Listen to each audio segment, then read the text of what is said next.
Olá pessoal que está aí me acompanhando no YouTube. Vocês já se inscreveram? Se não, inscrevam-se aí para receber as notificações, hein? Deixa seu like, faça seu comentário. O que temos para hoje? Simulado de português, resolvido aqui em vídeo, tá certo? Não se esqueçam de pegar um caderninho para anotar, porque aí eu vou fazer um mapa mental de interpretação de texto. Vem comigo!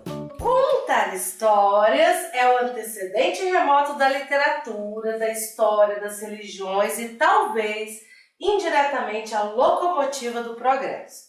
A oralidade contribuiu de maneira decisiva para impulsionar a civilização da época das pinturas rupestres até a viagem dos homens às estrelas. Oralidade quer dizer pré-literatura, aquela que existia apenas graças à voz humana antes que aparecesse a escrita. Bom, pessoal, é o seguinte, cada parágrafo tem um tópico frasal, ou seja, uma tese que vai ser defendida, assim como todo o texto tem. Então, a gente vai focar no parágrafo, esse é o primeiro. Onde é que está o tópico frasal? É aqui, ó, contar histórias é o antecedente remoto da literatura, da história, das religiões, até aqui, locomotiva do progresso. Aqui nós temos a tese que o autor defende, nesse parágrafo, tá certo? O que você vai ter que fazer? Bom, como a gente vai fazer um mapa, né? Vamos começar destrinchando o texto.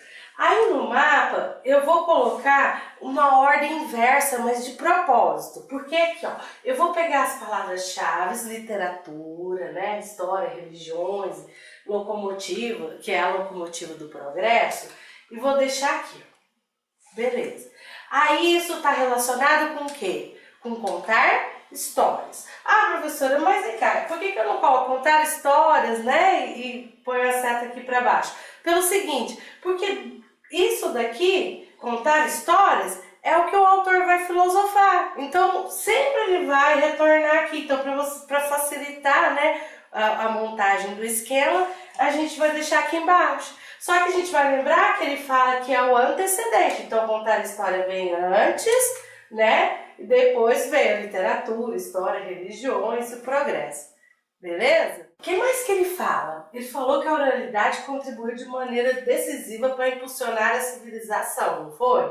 E falou que a oralidade quer dizer para a literatura, que existia apenas graças à voz humana e antes que aparecesse a escrita. Então, gente, quais as duas formas de contar a história que a gente tem? Através da oralidade e também através da escrita, não é? Então, a gente vai colocar essas duas palavras-chave, oralidade e escrita. Agora o texto vai falar detalhes sobre a oralidade, sobre a escrita. Então vamos lá. A oralidade contribuiu de maneira decisiva para impulsionar a civilização, não foi? Então eu vou colocar que a oralidade impulsionou a civilização. Aí fala de quando, né? Desde das épocas das pinturas nas cavernas até agora com a viagem do homem às estrelas. Oralidade quer dizer para a literatura. Eu não disse que o texto filosófico é definido, então vamos colocar aqui que ele quer dizer oralidade pré-literatura, né? Aquela que existia apenas graças à voz humana, antes que aparecesse a escrita. Então, quando ele faz uma relação de oralidade com a escrita, a primeira coisa que ele fala é o quê? Que a oralidade, ela veio antes da escrita.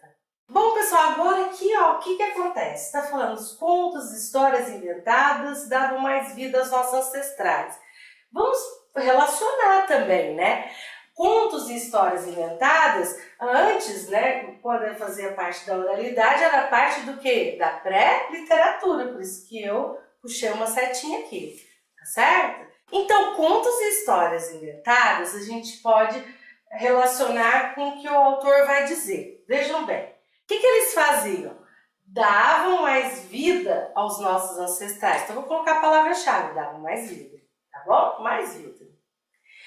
Tiravam homens e mulheres de prisões asfixiantes que eram suas vidas e os faziam viajar pelo espaço e o tempo. Então, ó, tiravam das prisões, então desaprisionavam. O que mais? Faziam viajar pelo espaço e o tempo. Faziam viajar. Só as palavras-chave, tá, gente? No dia tem que pensar na habilidade. E o que mais?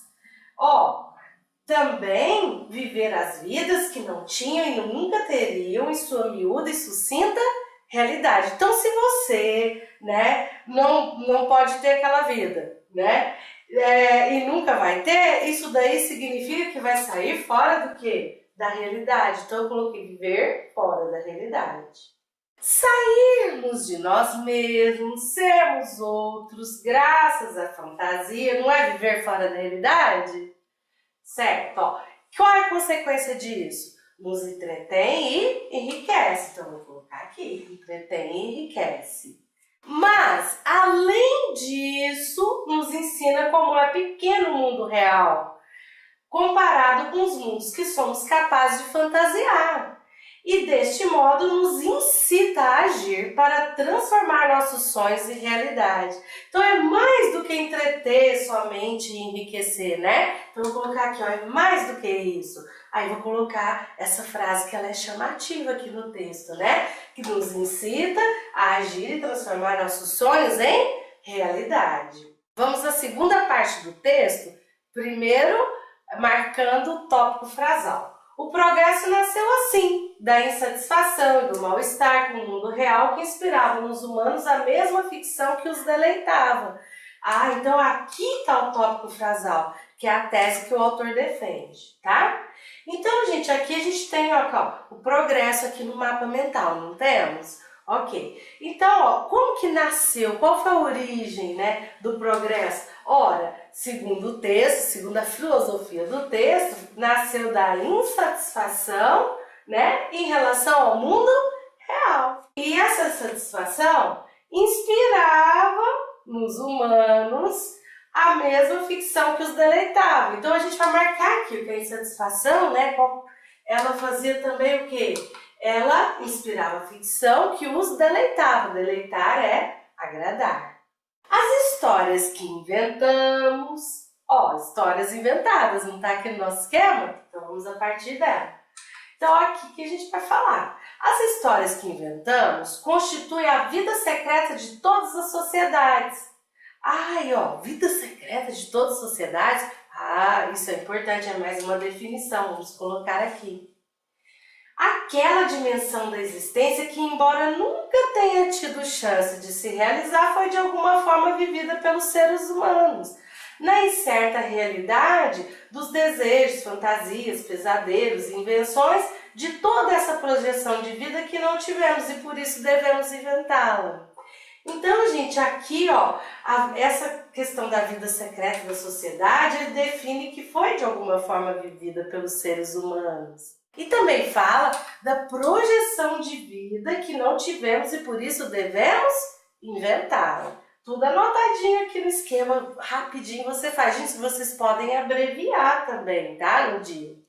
Ela existiu sempre na memória das gentes, mas só a escrita a fixou e lhe deu permanência, tá? A projeção da vida, gente, sempre existiu, mas quem fixou e deu permanência foi quem? A escrita. Então, na oralidade, a gente guardava tudo onde? Na memória, não era?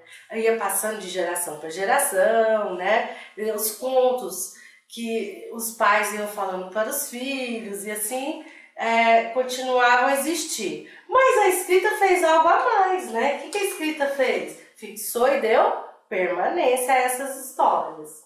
Muitos séculos depois, ao redor das fogueiras, quando nossos antepassados contavam-se histórias à noite para esquecer o medo do trovão. Opa, vou parar aqui, sabe por quê? Esse gente, vai ter até uma questão aí na frente perguntando dele, mas não é por isso que eu coloquei aqui no esquema, não. É que pode indicar duas coisas, ou é direção ou é finalidade. Então eles contavam para quê? Com qual finalidade? Então vamos pegar, eles contavam histórias com qual finalidade? Para esquecer o medo do quê? Do trovão, não é? Bom, gente, claro, esquecer o medo. O que é trovão aqui no texto, Trovão são as coisas que nos amedrontam, é nesse sentido. As aparições, né, esqueceu o medo do trovão, né, as aparições e os milagres de perigos que os espreitavam em qualquer parte. Então, para esquecer essa questão mesmo do medo, já resume. Para responder a questão 1, eu vou olhar o meu esquema e assim sucessivamente. É isso que eu gostaria que vocês tivessem habilidade no dia da prova, tá bom? Então vamos lá. Questão 1. Considere as afirmativas abaixo para julgar cada item. Primeiro item. Depreende-se do texto que o descontentamento com o mundo real instiga o ser humano a imaginar uma vida melhor e a transformar a fantasia em realidade? Será que é verdade? Vamos lá. Bom, descontentamento com o mundo real é quando ele fala o quê? Da insatisfação em relação ao mundo real. O que isso traz? Inspira a ficção que os agradava. Só que você tinha que saber que deleitar é o mesmo que o quê? Que agradar. Você vai cobrar vocabulário. Então, inspirava a ficção que os agradava. Então, instiga o ser humano a imaginar uma vida melhor. Imaginar, né? Ficcionar, não é isso? Uma vida melhor e a transformar a fantasia em realidade. Então, a partir do momento que ele começa a ficcionar, a imaginar, o que ele vai viver onde? Fora da realidade. E isso incita a agir e transformar nossos sonhos em realidade. Só que ele usou, em vez de sonhos, ele usou o quê? Fantasia. Tá certo ou tá errado? Correto. Segundo item para analisar. A atividade de contar histórias possui, entre outras, a função de mitigar emoções como o temor. Gente, lembra o nosso mapa mental? Que a gente viu que contar histórias tinha finalidade, né? Que é a mesma coisa de quê? De função, de mitigar. Essa palavrinha sempre cai em provas do FCC e do CESP, tá? O que é mitigar? Suavizar, tá? Suavizar. Então, ó, ela tinha a função de suavizar emoções como o temor. Como que foi escrito isso no texto? Ah, que contar histórias tinha a finalidade, né? De quê? De esquecer o medo, tá? Então, ele mitiga, suaviza esse tipo de emoção? Suaviza sim. Então, aqui no item 2 está o quê? Correto. A linguagem escrita sobrepuja a oral. Olha, gente, vocabulário é tudo aqui, né? Sobrepuja é que vem acima da oral. Eu já pararia aqui para responder. Porque aqui, ó, qual é a comparação que ele faz entre a oralidade e a escrita? Ele diz que a oralidade vem antes da escrita, foi uma das coisas que ele disse. Ele disse que o que a gente contava antes, que ficava na memória, deu fixação e permanência na escrita. Mas ele, hora nenhuma, ele diz que um tipo de linguagem sobrepõe, né, a outra, tá? Esse tipo aqui de comparação aqui, não. Aí ele vai explicar tudo errado, ó. Pois enquanto esta apenas desperta a imaginação para fins de entretenimento, aquela permite que transcenda. Esta quem? Quando esta, ou seja, oral, né, apenas desperta a imaginação para fins de entretenimento, ele não fez esse descaso com a linguagem oral não, tá? Aquela que está mais longe, aquela é quem? A linguagem escrita. Permite que se transcendam obstáculos reais por meio da invenção de uma vida mais aprazível. Ah, gente, não. Tá? Então está bem equivocada essa número 3, né? Tá provado. Então, resposta errada. Então a gente tem as duas primeiras corretas e a terceira errada, então apenas 1 e 2 certo, letra C.